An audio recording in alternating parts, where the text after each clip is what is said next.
Doctor साहब, chairman Pakistan peoples party Bilawal Bhutto Zardari साहब Dubai रवाना हो गए हैं। अचानक से बिलावल भुट्टो साहब की दुबई जो रवानगी है, जरदारी साहब के इंटरव्यू के बाद क्या नाराज होकर गए हैं?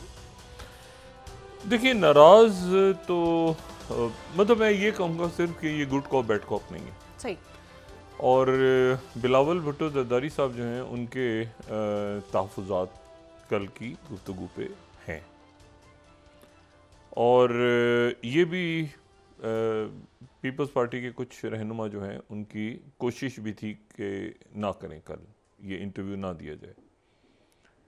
और जब मैं रहनुमा की बात कर रहा हूँ तो मतलब ऐसे लोग जो जरदारी साहब को कह सकते हैं कि ना करें, और जरदारी साहब उनकी, लेकिन जरदारी साहब ने बहरहाल ये इंटरव्यू दिया। और उसमें जो है वो 3-4 उसके बाद, एक तो ये है कि उसमें जो बिलावल भुट्टो जरदारी साहब के जो करीबी लोग हैं उनका कहना यह है कि चूँकि एक जो ये मैसेज जो है वो आया था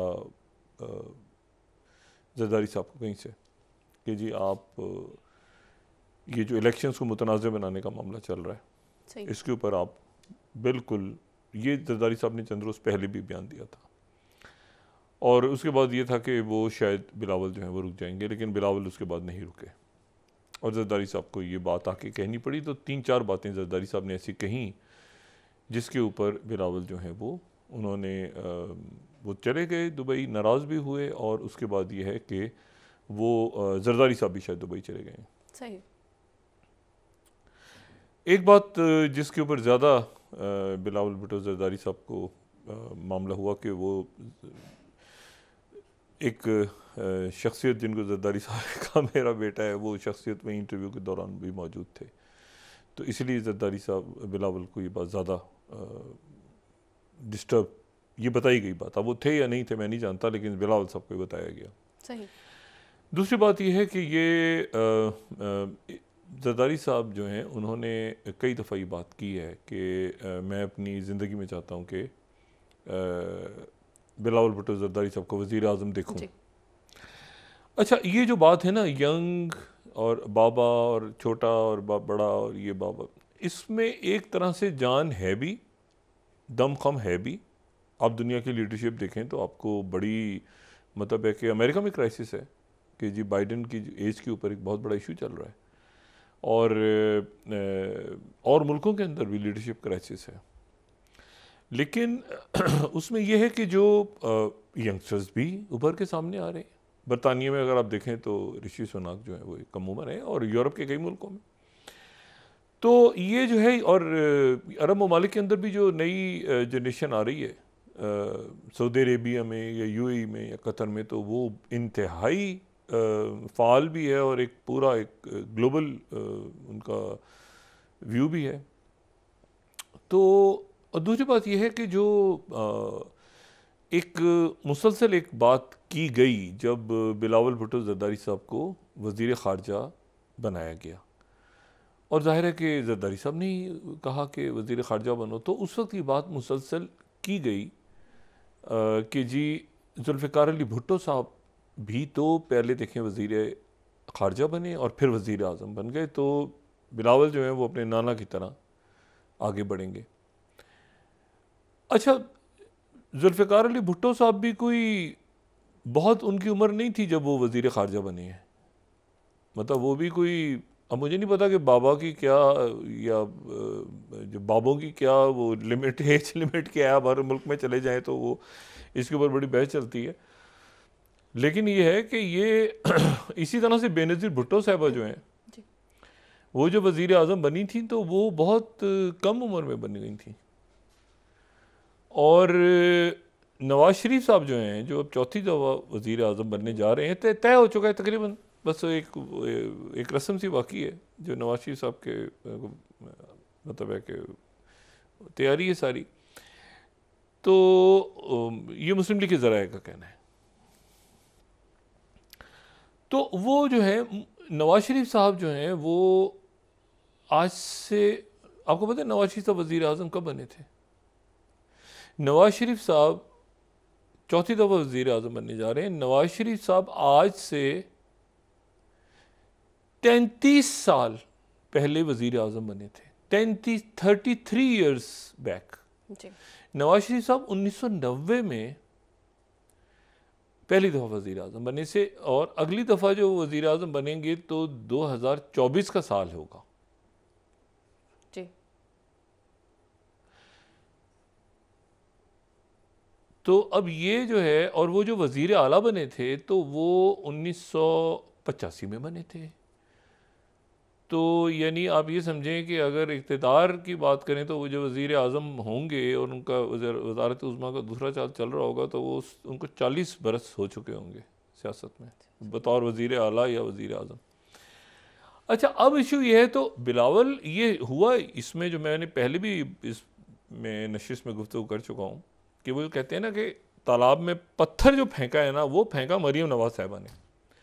मरीम नवाज़ साहिबा ने अपने आपको पीछे कर लिया। दुबई में जो मीटिंग्स हुई, और ये इसी नशीस में मैंने बात की, उन्होंने कहा कि मैं तो वज़ारत उज़्मा की मैं उम्मीदवार ही नहीं हूँ, और मैं तो ये जानते हुए कि वो उनके वालिद जो हैं वो अभी उनका फ़ैसला नहीं हुआ था, उन्होंने अपने आप को पीछे कर लिया कि मैं वज़ारत उज़्मा की उम्मीदवार नहीं हूँ। अच्छा, अब उसके बाद फिर वो बिलावल साहब ने स्पीच की थी, आपको याद होगा कि उन्होंने पार्लियामेंट में कहा था कि ये क्या हमारे बड़ों ने फ़ैसले किए हैं और क्या कर रहे हैं वो फ़ैसले। तो बिलावल अपने देखें, मरीम नवाज़ साहिबा का एक बिल्कुल डिफरेंट सूरत हाल है, नवाज़ शरीफ साहब की एक बिल्कुल मुख्तलिफ सिचुएशन है जिसमें वो इस वक्त उनको उनके मामलात हैं। बिलावल जो हैं वो यानी वज़ीर ख़ारजा अगर बने, और वज़ीर ख़ारजा बनने के बाद अगर जो ज़रदारी साहब कह रहे हैं कि वो अभी तजर्बा नहीं है उनके पास, तो तजर्बा नहीं है तो वज़ीर ख़ारजा कैसे बना दिया। और अगर अभी वो 2024 में उनको फिर ज़रदारी साहब ने ये भी कहा कि टिकट मैं दूंगा। अच्छा, फिर फ़रातुल्लाह बाबर साहब से भी इस्तीफ़ा ले लिया, इस्तीफ़ा ले लिया, दिया नहीं है, उनसे ले लिया गया इस्तीफ़ा। यानी उनसे उनके साथ वही हुआ है। मैं अब इसको किस तरह से कहूँ, हमारे लिए तो दोनों शख्सियात मेरे उनसे ज़ाती मरासिम भी हैं और वो जो हैं वो काबिल एहतराम भी हैं, लेकिन फ़रातुल्लाह बाबर साहब को जो है वो पीपल्स पार्टी का परवेज़ रशीद बना दिया गया। ठीक है ना, उनके जो बयानात आ रहे थे तो बयानात कुछ मुनासिब नहीं थे, अच्छे बयानात नहीं थे वो दे रहे थे फ़रातुल्लाह बाबर साहब, तो उनसे भी इस्तीफ़ा ले लिया गया। अच्छा, अब तो ये मसला ये हुआ है कि वो अब ज़रदारी साहब ने ज़ाहिर है, और बिलावल जो है उन्होंने तस्वीर भी हटा ली इंस्टाग्राम से और बाकी जगहों से, क्योंकि देखिए बात ये है कि अगर बिलावल पे इलेक्शन कौन लड़ेगा। ज़रदारी साहब में वैसे कल खुद प्राइम मिनिस्टीरियल टच तो था ना इंटरव्यू में जो मैंने बात की थी, खुद भी वो मतलब है कि वैसे तो उनकी तबीयत वगैरह नासाज रहती है, लेकिन ख़ास मौके पे वो अल्लाह ताला उनको सेहत देता है, अल्लाह ताला सेहतमंद रखे, उनको लंबी ज़िंदगी दे। तो प्राइम मिनिस्ट्रियल टच तो था, उन्होंने कहा मैं हूँ ना, तो तजर्बा और बात उन्होंने ठीक की। अल्टीमेट जो बातचीत होती है वो तो ज़रदारी साहब भी फैसला करते हैं ना, मतलब मौलाना साहब से जैसे बात हो रही है फाइनलाइज करनी है तो वो बिलावल से ज़्यादा ज़रदारी साहब भी करेंगे ना। तो अब यहाँ पर एक इशू, अच्छा वहाँ इशू ये है कि वहाँ नवाज शरीफ भी हैं और मरीम वो साथ साथ हैं, तो मरीम ने पीछे कर लिया अपने आप को, तो मरीम साथ हैं कि मेरे वालिद बनेंगे। यहाँ यह है कि ज़रदारी साहब जो हैं वो मतलब वो फिर वज़ीर ख़ारजा बन के अगर उन्होंने वज़ीर आज़म नहीं बनना तो अगले 5 साल बिलावल ने क्या करना है, मतलब मुझे बताएं ना, अगले 5 साल बिलावल फिर क्या क्या मतलब पंजाब के सिंध के वज़ीर आला बनेंगे तो क्या करेंगे। तो ये एक अजीब सी एक पोजीशन। और फिर ज़रदारी साहब जो हैं उन्होंने ये भी कहा, यानी अब उसको हर तरह से देखा जा सकता है, उस पर तबसरा ये भी हो सकता है कि जी क्या तजर्बा आम है या नहीं है, या ये है कि क्या यंग जनरेशन को सामने आना चाहिए, मतलब बिलावल का। लेकिन बात वो है कि वो उनका कहना है ये कि 2 बातें हुई ना, एक तो ये कि उन्होंने कहा टिकट मैं दूंगा, फिर ये पीपीपी वाली बात हुई। अच्छा, 2 बात थी की उन्होंने, वो 3 थी असल में ना। एक तो वो तो ख़त्म हो गया था, जो नाहिद खान साहब वाली, वो तो ख़त्म हो गया था मामला पीपल्स पार्टी वाला। लेकिन फिर ये पीपल्स पार्टी पार्लियामेंटेरियंस और पीपल्स पार्टी वाली 2, तो एक के तो सेक्रेटरी जनरल जो है वो नईर बुखारी साहब हैं, और एक जो है वो अच्छा मैं आपको एक बात बताऊं, बहुत बड़ी तादाद में, ये मैं सिंध का नहीं मुझे पता, सिंध में तो एक ही शख्सियत है, सिंध की तो एक ही शख्सियत है जो बिलावल के साथ है, जिनको बिलावल ने वजीर अब मैं क्या कहूँ, नाम नहीं लेना चाह रहा, वो बिलावल के साथ सिंध की बड़ी अहम शख्सियत है पीपल्स पार्टी की। और पंजाब तकरीबन सारा जो है वो मेरी काफ़ी लोगों से आज बात हुई जाती और उन्होंने इस पे अफसोस का इजहार किया और उन्होंने कहा कि ऐसा तो नहीं होना चाहिए था, बल्कि लोगों ने कहा कि हम तो बिलावल के साथ खड़े होंगे। मैं यहाँ नाम नहीं लेना चाह रहा, लेकिन मैं बड़ी जिम्मेदारी से बात इस्लामाबाद में बैठ के कर रहा हूँ कि उन्होंने कहा कि ये तो बड़ा गलत हुआ, इस तरह नहीं करना चाहिए था, इस तरह नहीं करना चाहिए था पब्लिक फोरम पे आके। लेकिन मसला ये कि जरदारी साहब ने पहले ही बात चूँकि की थी पब्लिक फोरम पे आए बगैर, उसको बिलावल साहब ने नहीं सुना था। बिलावल साहब का कहना ये है कि ये मतलब है कि ये किस तरह से डील हो रहा है और क्या लेवल प्लेइंग फील्ड और ये सारे मामला, तो वो मतलब है कि अब मैं उम्मीद करता हूँ कि ये मामला इनके हल हो जाएंगे और ये मामला आगे नहीं बढ़ेंगे, लेकिन ये गुड कॉप बैड कॉप नहीं है। सही। और इस पे जो है वो ये फिर एक हिकमत अमली फिर पीपल्स पार्टी को दो बातें करनी चाहिए। पहली बात तो ये कि वाज़ेह करना चाहिए पीपल्स पार्टी को कि हमारा वज़ारत उज़्मा का कैंडिडेट कौन है। अगर बिलावल नहीं है तो फिर ज़रदारी साहब हैं, ठीक है, और अगर आसफ़ा हैं तो वो उनके पास तो तजर्बा उनके पास भी नहीं है। तो ये फिर वाज़ेह करना होगा कि वज़ारत उज़्मा का कैंडिडेट कौन है अगर बिलावल नहीं है तो क्योंकि देखें ना, हमें पता है कि तहरीक इंसाफ की अगर वो वहाँ से अगर वो उनकी नाअहलियत हो जाती है, आज 6 घंटे तफ्तीश हुई है नैब ने, ये 190 मिलियन पाउंड अलग नैब का अलग से वो चल रहा है, वो जो उधर मामला दूसरा जो कोर्ट में चला है मलिक रियाज साहब का वो अलग चल रहा है, वो नैब की तहकीकात अलग हो रही हैं। सही। तो 6 घंटे तफ्तीश हुई है और वो जो 9 मई के मामलात हैं और फिर बाकी मामलात हैं तो उधर अहलियत होती है नहीं होती, वो बल्ले के निशान का क्या होता है उसकी भी इंटरप्रिटेशन मुख्तलिफ है। तो अभी बहुत सारे लेकिन इसमें कम से कम वहाँ पर भी यही मसला है कि अगर वो खुद नहीं होते तो किसको नॉमिनेट करेंगे, नॉमिनेट किसको करेंगे 2 जगहों पे, एक जगह तो होगी देखें अच्छा इंट्रा पार्टी इलेक्शन, तो इंट्रा पार्टी इलेक्शन कैसे होगा अगर वो खुद ना आए तो इलेक्शन कैसे होगा। बिल्कुल देखें ना तोशा खाने में वो सजा, वो एक अजीब है मसला। और यहाँ पर सेक्रेटरी जनरल अगर चले गए हैं फरहत, यहाँ पर इंट्रा पार्टी क्या ज़रूरी है या नहीं, तो ये भी देखना है इलेक्शन कमीशन ने, क्योंकि फरहतुल्लाह बाबर जो हैं वो जो जिस पार्टी के जरदारी साहब जिसके हेड हैं उसके वो सेक्रेटरी जनरल हैं।